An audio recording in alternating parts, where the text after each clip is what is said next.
Brian just come down here. Well, I didn't know who was coming to catch. I certainly weren't expecting to watch you and Aqib have a nice little war there. Was it 6 rounds? 6 rounds, yeah. I thought you'd come down because Jamie and Aqib was coming down. I didn't know they were coming, mate. So that was just an added bonus, mate. So was it? I was hoping to catch you. I weren't sure whether Steve would be in. I had spoke to Tom, and he said come down and we'll see who we get. I think you got a new lad starting as well, haven't you? Yeah, Paddy. Yeah, he's a footballer as well. Yeah, he played football. He's better at footy. I don't know. His record sounds good, wasn't it? Good amateur. Yeah, he's good at football and he's good at the boxing. He's an athlete. He's an natural athlete. So. Well, as I was just talking to the other lads, and same with Steve Brogan, we were saying, you know, you was looking to challenge. Your last fight should have been for the Central Area title against Zijin Khan, but Zijin had to pull out, and so he ended up fighting an old rival in Ricky Starkey. Yeah, Ricky. I enjoyed it. It was a great fight.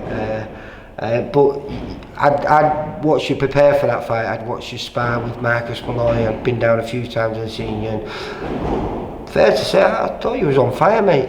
Yeah, I didn't feel 100% on the night because of the opponent change and like the weight changed, and like I ended up having a little snack. And then when you're preparing for a title fight and you're preparing to get to that certain weight, the time has got to be perfect. Everything's got to be peak, and if you fall off that peak, you feel like the worst person in the world, mentally, physically. But really, it doesn't actually mean nothing but them little tiny things. They add up on fight night because of the pressures. You couldn't tell on the night though. No, on the night, no. I thought you boxed really well. I mean, but actually Ricky boxed really well, because Ricky can be horrible at times, and I think he tried to. He come to win. He come to fight. He did. I think he thought he was going to beat me.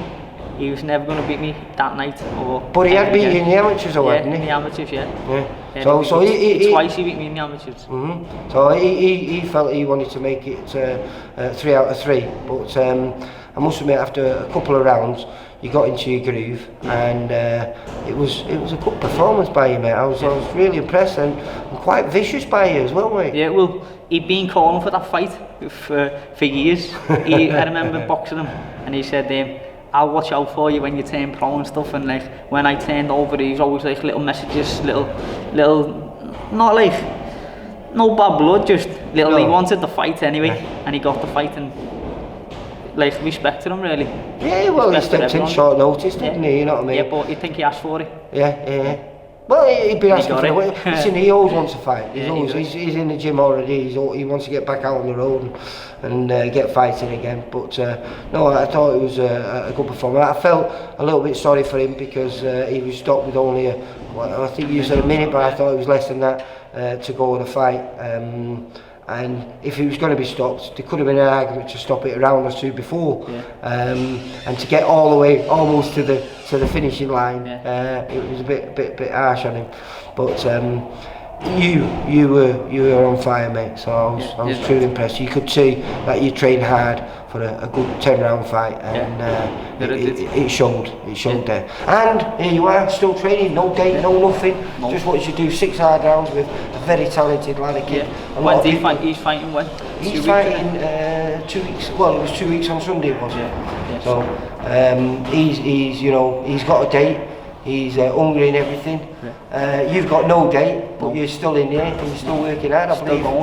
Was it only a few weeks ago you were sparring with Jazza Dickinson? Yeah, sparred with Jazza. He's got a date. He's fighting in 2 weeks himself. He's got a huge fight. He's got a huge fight with huge rewards. So if you keep chipping away, even when you've got nothing coming up, the rewards will pay off. Well, that's what we were saying before, because you're at a stage now, you've 10 fights in, you've 9 wins, 1 loss, and you're ready. If that knock on the door comes at stage, and they say we want someone, you could be ready, and you're making sure that you are. If you've got even if it's only 3 weeks notice, I presume you're the one who jump on it. Yeah, get the weight off and I'll fight anyone. But like everyone already knows I'll fight anybody. Is it hard for you to make super featherweight, or? I'm going to do featherweight. That's what it was meant to be. Right. I've made it once.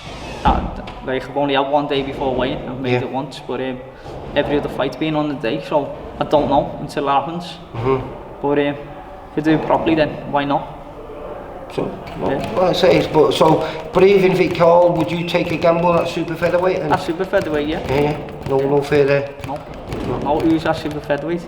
No, they're all good, aren't they? They're all good at every weight, yeah, whether he's super bantamweight, featherweight, lightweight. There's no easy weight divisions in Britain no more. They're all class acts and the top 10 in Britain in quality, and then there's some weight divisions where you can go all the way down to the top 30 and the quality. So we're in a very fortunate period, and hopefully now, because of this, which, like I was saying, is going to benefit you.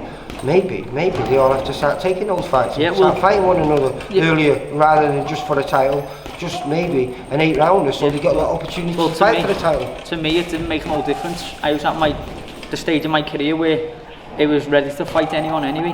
So it was like all the learning fights are done. I was ready to fight. People are going to take those opportunities now. They might. Now they will. So managers are going to go. It's good. Look, we need a fight for our lad. So okay, let's do it. The climate wasn't perhaps ready for it then, but now it is, and so hopefully that'll bode well for you and your stablemate in Steve Brogan, and maybe he gets a chance finally to defend that Central Area title. Hopefully. And maybe you get a chance to win it. Yeah, well that's the plan. Just move on and keep boxing and keep just trying to challenge for bigger and better things each fight. Yeah. So well, listen, at present no one knows whether it's bright or not, but hopefully it will be for you too. Yeah, just keep positive and push on, isn't it? Brian, it's always a pleasure to come down here, mate. Thoroughly enjoyed watching that spar, so good luck for whatever comes next, mate. Thanks, Lee. For all boxing info, news and latest interviews, amateur and pro, across the north, click and subscribe. VIP Boxing Promotions. Also Twitter, Instagram and Facebook.